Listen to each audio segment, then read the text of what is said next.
Já zdravím tady u kamery vítěze mistrovství republiky v mixu. Je to Ivonka Brožová, Pája Řádek, takže v první řadě gratulujeme. A nějak mi povězte, jak se vám hrálo. Myslím, že na to, že jsme hráli poprvé, tak se nám hrálo výborně. Tohle je důkaz. Měli jsme tam nějakou krizičku, ale... Trošku krizička byla, ale nakonec jsme to dotáhli do vítězního konce. V finále jste hráli proti Honzovi Sýkorovi s Dášou Dudlákovou, naši reprezentanti. Tam přišla ta krizička, nebo kdy to bylo? Ne, tam to bylo překvapivě hladký. Krizička byla v semifinále.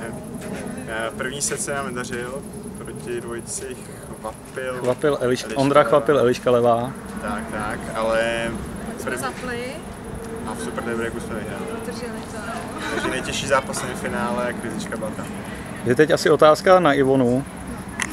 Ty doma vystřídáš, nebo ne doma, ale vystřídáš na trůně nejlepší mixařky u nás pro letošní sezónu tvoji ségru Evu, kterou v první řadě pozdravíme, protože se nemohla zúčastnit. A jak to bude doma vypadat? Jak to bude doma vypadat, no? Si budeme povídat, myslím si, že Evičku to mrzí, že tady nebyla, ale myslím, že bude mít radost, že jsem jí podržela aspoň jménem.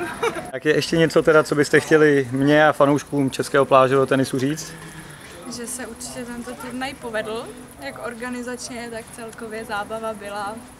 Určitě první ročník mistrovství republiky Českého svazu plážového tenisu se povedl a myslím, že je dobrý, že se zúčastnili dobrý tenisti a doufáme, že příští rok bude účast ještě větší, že se podaří natáhnout víc lidí a že bude český beach tenis vzrůstat.